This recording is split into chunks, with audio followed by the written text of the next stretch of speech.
sign, Aries, Leo, Sagittarius. So guys, ayan, kumusta kayo? Tignan natin guys, ano ba ang inyong gabay kapalaran ngayon? Aries, Leo, Sagittarius. Gabay kapalaran po.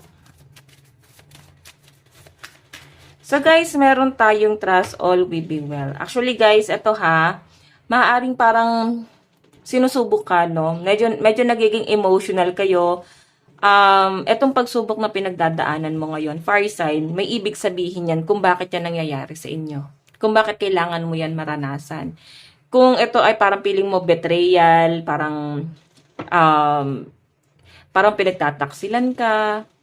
So, I think guys, merong malaking calling, no? May calling sa inyo kung bakit pinapa-experience sa inyo. Siguro para limitahan mo yung pagtitiwala ng lubos-lubos, no?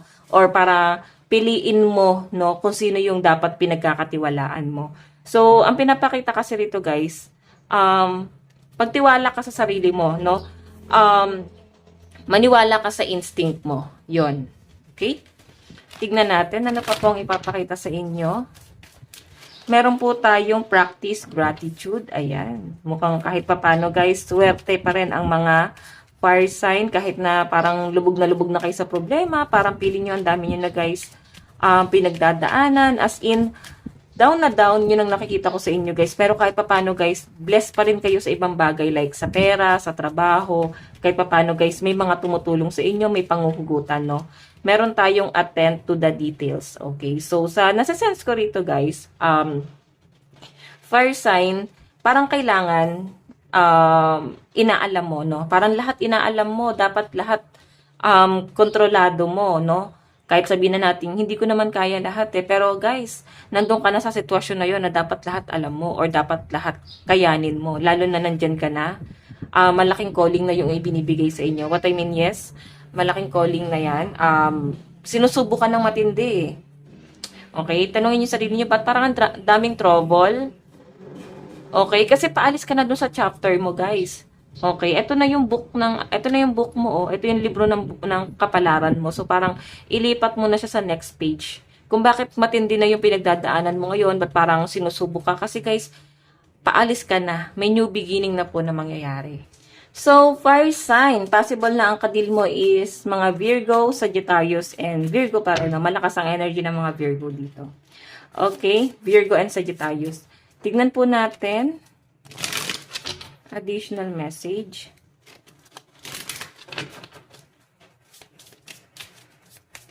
So guys, meron tayong potion. Remember to practice self-love. Diba? Parang kailangan siguro guys, mag-introvert ka muna or masanay ka na nag-iisa, masanay ka na okay lang, no? Okay lang may magstay, okay lang may umalis, no? Parang people come and go. Mabigat, mahirap, pero siguro, ganun talaga eh. Diba? Ganun talaga lalo sa sistema ng mga water sign, ng mga fire sign ngayon. Nandiyan ka na sa point na yan. Okay, nandiyan ka na sa point na parang kailangan focus ka muna sa sarili mo. Yes, medyo mabigat, marami kang pinagdadaanan ngayon. Nagiging emotional po ang mga fire sign, pero marirealize mo na wala ka palang ibang kakampi kundi sarili mo dito. Wala ka palang ibang tatakbuhan kundi sarili mo. Or pwede naman guys na ibang tao, pero hanapin mo yung taong katulad mo. Katulad mo mag-isip. Wag yung parang kabaligtaran mo. Okay? Kasi mas magaan daw guys sa pakiramdam pagka-vibes mo yung tao. Okay? Kung sa tingin mo madaldal ka, dapat yun ang piliin mo. Kung sa tingin mo tahimik ka, dapat tahimik din. Kasi mas naunawaan mo, mas mabilis mo ma-absorb yung ugali ng taong yun. At mabilis mo silang makilala. Okay? So, ika-clarify natin. Tignan pa natin, meron tayong sun. Paint the sun back into your sky. So, may mga naghahanap ng trabaho dito. May mga na-frustrate ngayon. Maaaring gusto ng changes. So, tignan nyo guys, wings. You never needed those wings to fly. Diba? Hindi mo kailangan ng pakpak para lumipad. Grabe naman to. So, ano ang dapat? Parang sa pangarap lang yan guys, no? Kung sa tingin mo ito yung kulang na mechanics para maging successful ka, sinasabi, merong ibang way para makuha mo yan. Yon ang kailangan mong malaman. Ano yung way para makuha mo yon? Okay? So, I think sinusubok ka talaga eh. Masyado ka na daw kasing mataas. Masyado nang malayo ang nararating ng mga fire sign. Kaya masyado nang mabigat yung mga nangyayari, guys. Malaking gampanin ang ibibigay sa inyo ni universe, no? Nakikita ko, guys, eto na ha. Pa-end na yung cycle mo. Kaya nandun ka na sa new beginning. So, I think may blessing na paparating sa inyo, no? Malaking gampanin to. Tignan pa natin, pagdating sa love life mo, mararamdaman nyo naman yan, guys, parang pabigat ng pabigat yung mga nangyayari.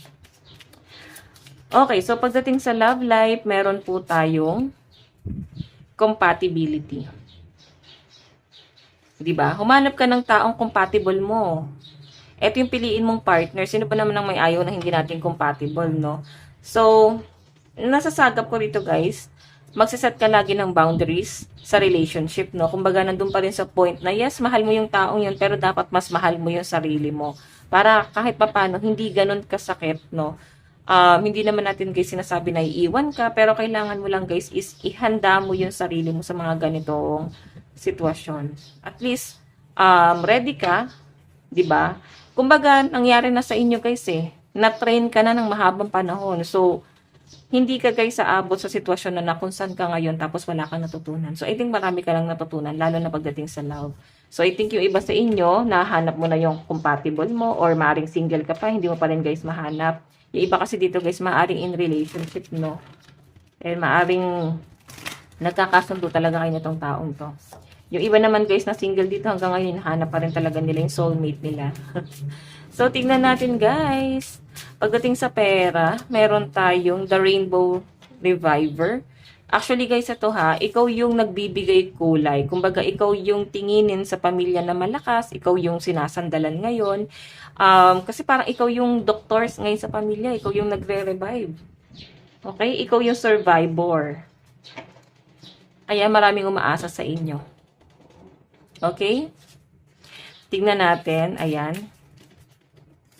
Nakikita ko iba sa inyo, malungkot talaga kayo, pero siguro nagsha-shopping na lang kayo para malibang ka kahit paano maramdaman mo na ay, nakakabili pa rin ako ng mga bagay na gusto ko, or kahit paano, guys, hindi ka nalulungkot. Kasi ganun yun, di ba? Yung iba, na pagka malungkot, nagsha-shopping, or window shopping, or namamasyal. So, maaring hindi mo tinatambayan yung lungkot. Kasi kahit paano, guys, may comfort zone ka. Okay? So, tignan natin pagdating sa trabaho, meron tayong spiritual maturity. Actually, guys, sobrang strong ng energy mo. Yung iba sa inyo talagang gustong-gusto nyo na makapagtrabaho. Okay? So, yung iba naman dito, guys, gustong makahanap ng ibang source of income.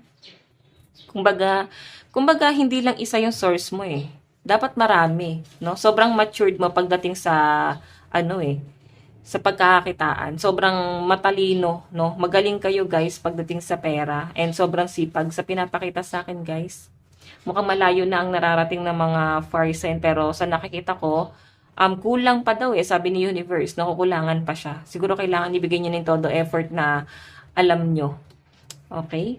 So, alam nyo yung feeling na sobrang mature ka na sa loob mo, pero sa panlabas, tinginin ka pa rin na parang mahina pa rin. Pero lahat naman na, guys, ginawa nyo, no? Iba naman dito, guys, na nagtatrabaho siguro. Parang, nakukulangan ka na hindi mo makuha yung gusto mo. Or gusto mong posisyon. Ginalingan mo na sa trabaho, pero parang kulang pa rin. Yung iba rito, guys, na nagtitake na, o magtitake ng bar exam, or mag-e-exam, sa pinapakita sa akin, guys, para bang lahat naman ginawa nyo na, pero bakit parang may kulang pa rin? Okay? Parang yung iba sa inyo siguro ilang beses kayong bumagsak. Okay? So, this time, guys, kailangan ibuhos mo na lahat ng mga nalalaman mo, kakayahan mo, no? Para makuha mo yan. So, tingnan natin, pagdating naman sa inyong,